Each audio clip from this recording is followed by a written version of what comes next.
The call should have ended. That was the first thing I realized.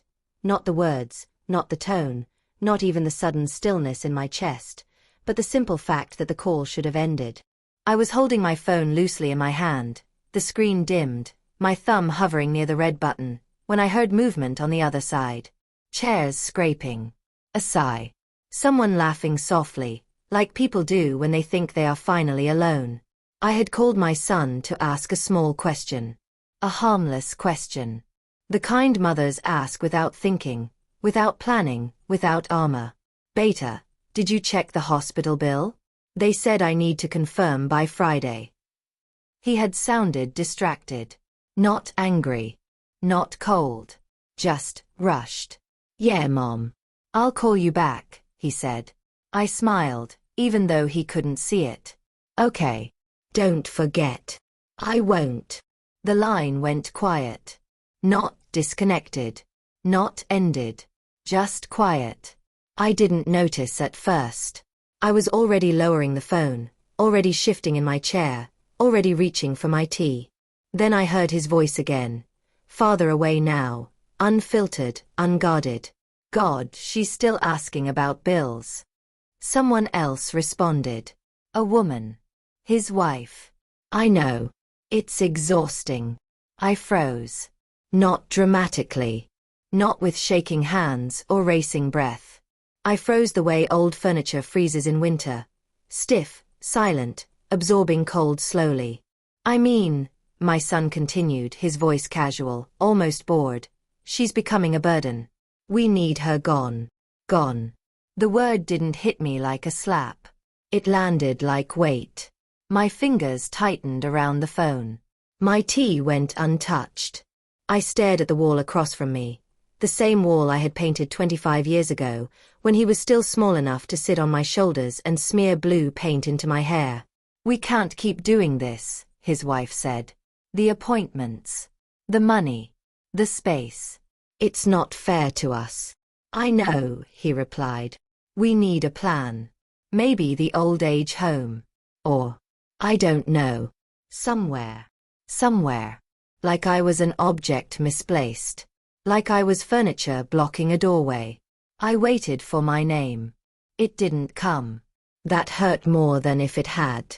They spoke about me the way people talk about a leaking pipe or an expired subscription. Something inconvenient, something to be handled, not someone to be heard. My son laughed softly. She wouldn't even notice at first. My vision blurred, but I didn't cry. I didn't gasp. I didn't interrupt. I listened. Because when you love someone deeply, your heart doesn't break all at once. It cracks slowly, carefully, making sure you feel every line.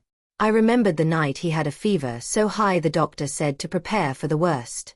I remembered sitting on the floor beside his bed, counting his breaths, bargaining with God, promising anything, everything, just to keep him alive. I remembered skipping meals so he could attend a better school.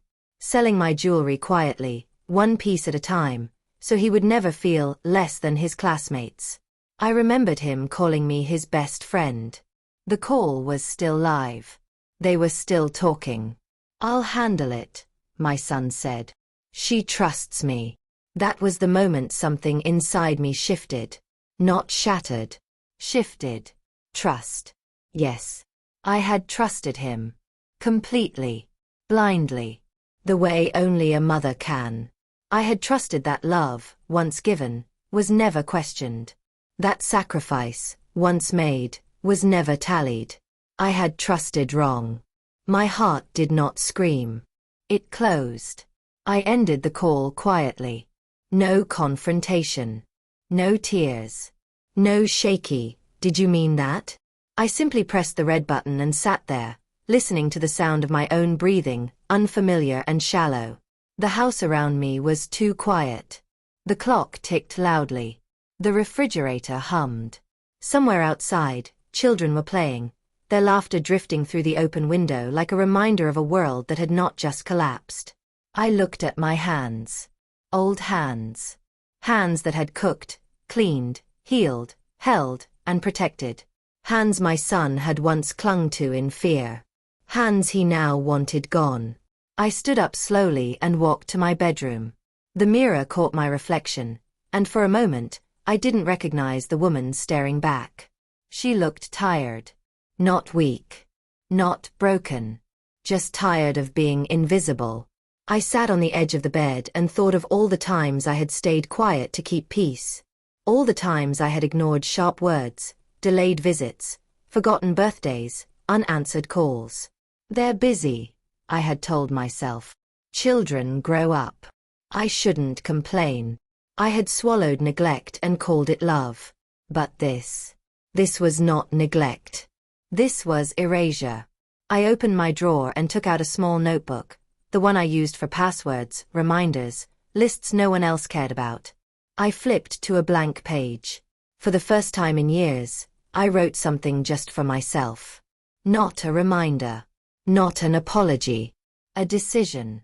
If I was such a burden, if my presence was such a problem, then I would stop waiting to be removed. I would act first. And they would never see it coming. I didn't sleep that night. Not because of fear. Fear had already done its damage and left, but because my mind had become strangely alert, like a room with all the lights suddenly switched on.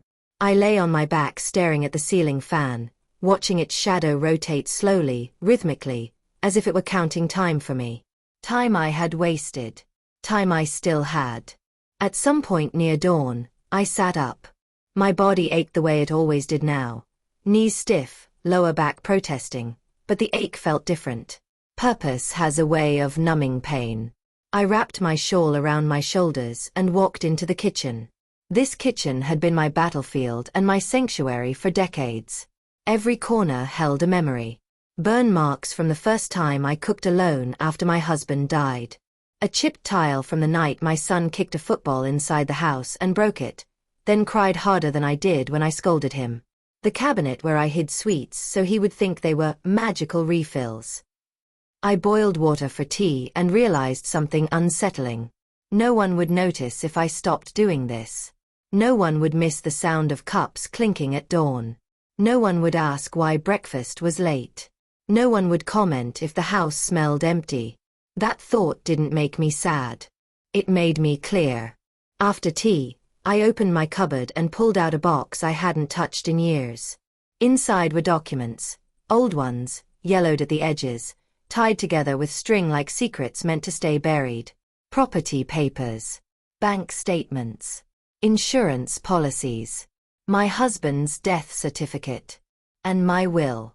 I had written it years ago, after my first surgery. At the time, it felt responsible, loving. I had left everything to my son, assuming that was the natural order of things, that mothers give, children receive, and gratitude exists quietly in between. I took the will out and placed it on the table. I didn't tear it. I didn't cry over it. I read it carefully, line by line, like a stranger reading a stranger's fate. It amazed me how generous I had been to people who now wanted me erased. By mid-morning, I was dressed properly. Not my usual house clothes, but a simple pressed outfit, hair neatly pinned, shoes polished. The woman in the mirror looked capable. Invisible, perhaps, but capable. I left the house without announcing it. That alone felt like rebellion. The lawyer's office was quieter than I expected. A young receptionist asked me to sit, her smile polite but distant. I wondered briefly if she, too, spoke about her parents this way when they weren't listening. The lawyer remembered me. That surprised me. "You came years ago," he said gently. "Everything okay?" I nodded. "I want to change everything." He didn't ask why. That, I appreciated. For the next hour, I spoke calmly. No accusations. No drama. Just facts and instructions. Properties reassigned.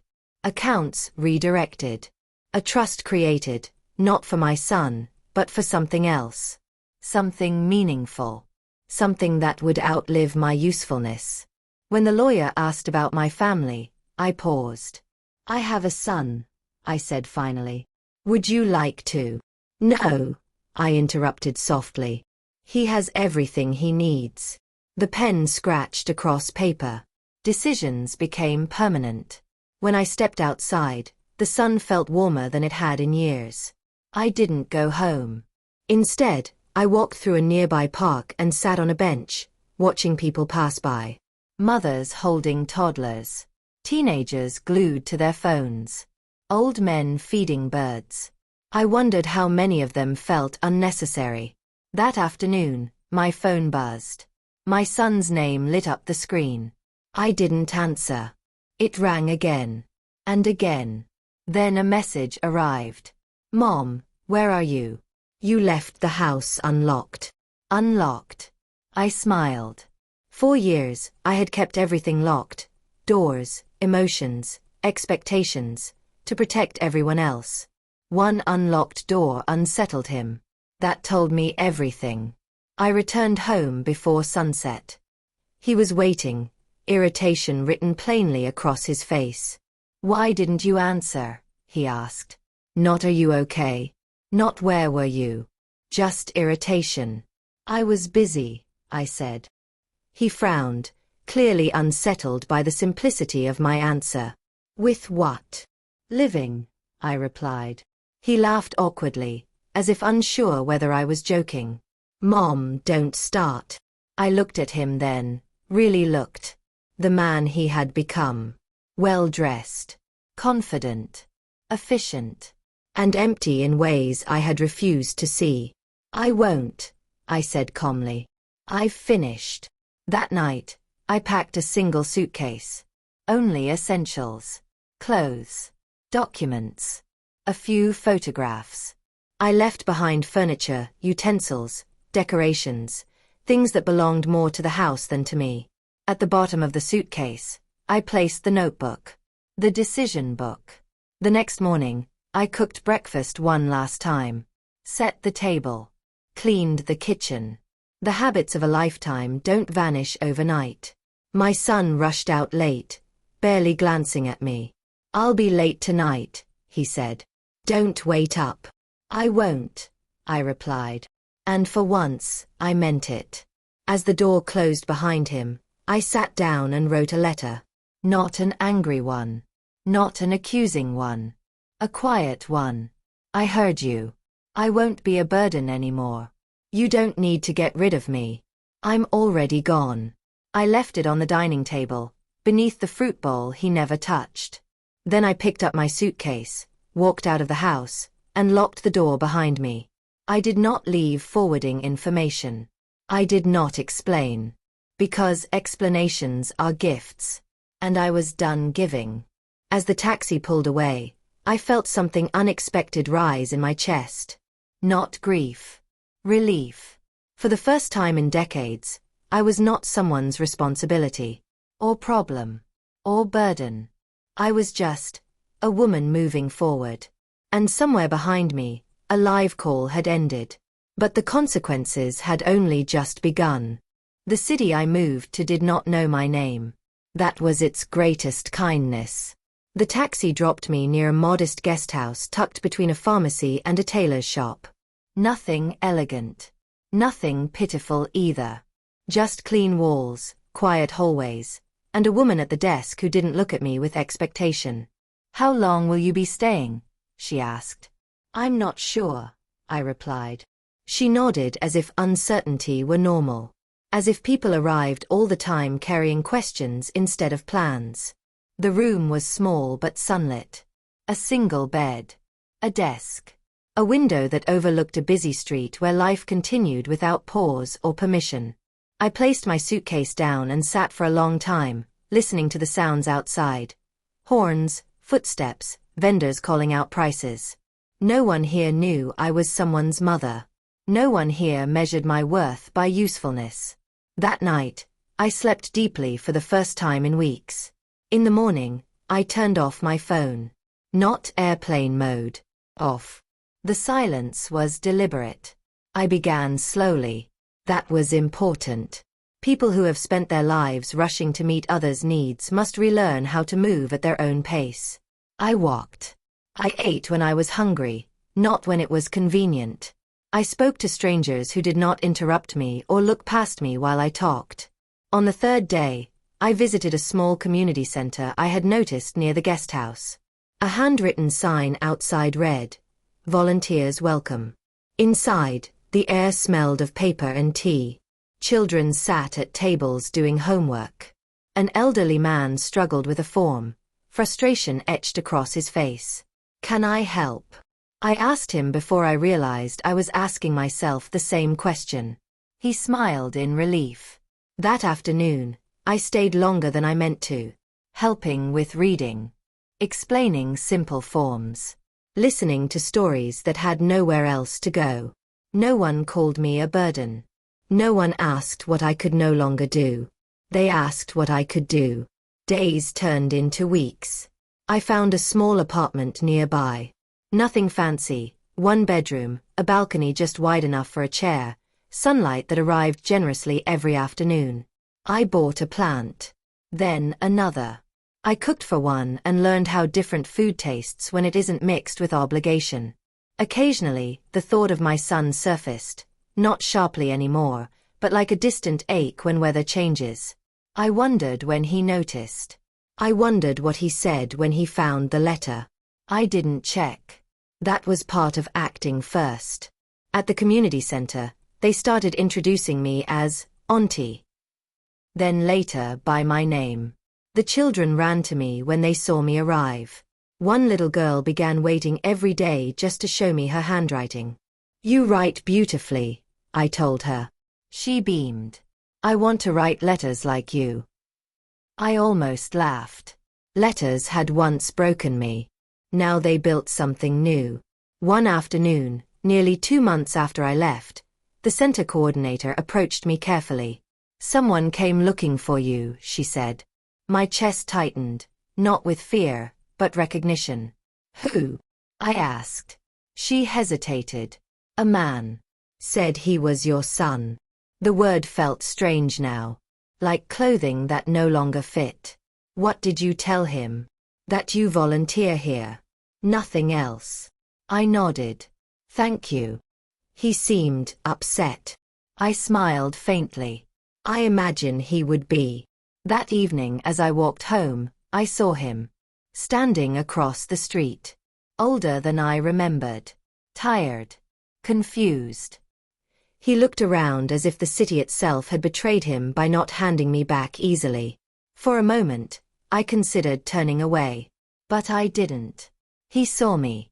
Relief washed over his face, followed quickly by anger, the kind that comes from losing control, not from love. "Mom," he said, crossing the street. "What are you doing here?" I met his eyes calmly. "Living." "You disappeared," he accused. "You scared us." Us. Interesting how fear arrives only after convenience leaves. "I left," I corrected. "There's a difference." His voice dropped. "You embarrassed us. People are asking questions." I almost laughed then. That was when I knew I had done the right thing. "You heard me?" he asked suddenly, suspicion flickering across his face. I didn't answer immediately. "Yes," I said finally. "I heard everything." The color drained from his face. "It wasn't," he began. "You misunderstood." "No," I replied gently. "I understood perfectly." He reached for justification the way drowning people reach for air. Stress. Money. Pressure. Responsibility. I listened quietly. Then I said, "You were right about one thing." He looked up, hopeful. "I didn't notice at first," I continued. "But I do now." He frowned. "Notice what?" "That I deserved more." The silence between us was heavy, final. "I'm not coming back," I said. "What about your room? Your things?" "They were never me." His jaw tightened. "So that's it. You're just gone." I smiled, not unkindly. "No. I'm finally here." He looked at me as if seeing me for the first time. Not as a role, not as a responsibility, but as a person he could no longer control. "I don't need anything from you," I added. "And you don't need to get rid of me anymore."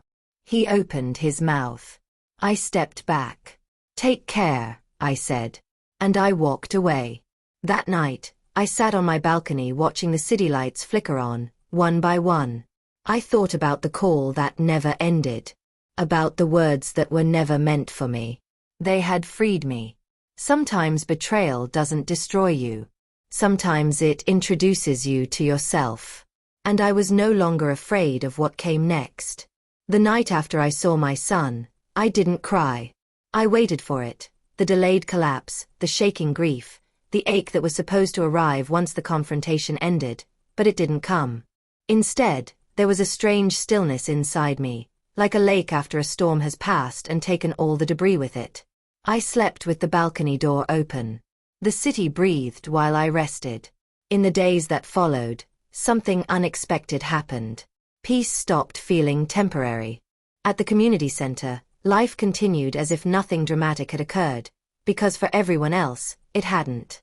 Children still needed help with homework. Elderly men still needed forms explained. Tea still needed to be poured. And I discovered something important. Being needed is very different from being used. Here, my presence wasn't assumed. It was chosen. Weeks later, a letter arrived. Not a message. Not a call. A letter. My name was written on the envelope in handwriting I recognized immediately. Careful, controlled, slightly slanted to the right. My son had always written like that, even as a child. Precision without warmth. I didn't open it right away. I let it sit on the table for 2 days, beside my plant and the notebook that had started it all. When I finally did, I read it slowly. He apologized. Not fully. Not cleanly. There were explanations wrapped in regret, responsibility diluted by circumstance. He wrote about stress, about pressure, about words said without thinking. But near the end, there was one honest line. "I didn't think you would actually leave." I folded the letter and placed it back in the envelope. That sentence told me everything I needed to know. I wrote back. Not to argue. Not to correct his memory. Just 3 lines. "I heard you. I believed you. And I chose myself." I didn't include my address. Some doors, once closed, are meant to stay that way, not out of anger, but out of wisdom. Life began to widen. The community center offered me a small paid position. Modest, part-time, respectful. I accepted. Not because I needed the money, but because being valued properly feels different than being owed. I started attending evening classes. Writing. Basic computer skills. Things I had postponed for decades because they didn't serve anyone else directly. One night, the instructor asked us to write a personal truth. I wrote this. I was never a burden. I was just in the wrong place. Months passed. My son stopped writing. And I stopped waiting. I learned to celebrate small victories alone. The first time a child read a full page without stumbling. The first time my plant bloomed. The first time I realized an entire day had passed without thinking of the past. On my birthday, I bought myself a cake. Just one slice. I ate it on the balcony, watching traffic and people and lives intersect without noticing me. And I smiled. Because invisibility, when chosen, can be freedom. Occasionally, someone new would ask about my family. "I have a son," I would say. Nothing more. Because love does not require proximity to remain real. But it does require respect. One evening, as the sun dipped low and painted the buildings gold, the little girl from the center handed me a folded piece of paper. "It's for you," she said shyly. Inside was a short letter, written in uneven pencil strokes. "Dear Auntie, when I grow up I want to be brave like you." My hands trembled, not from weakness, but from recognition. This was the inheritance I had chosen. Not property. Not obligation. But presence that mattered. That night, I took out the notebook again, the one that held the decision that changed everything. I turned to the last page and wrote. I was called a burden. So I left the place that measured me wrong. And I became whole. The call that never ended had exposed a truth meant to stay hidden. But it had also given me something rare. A beginning. Not as someone's mother. Not as someone's responsibility. But as myself. And that was the greatest act of all.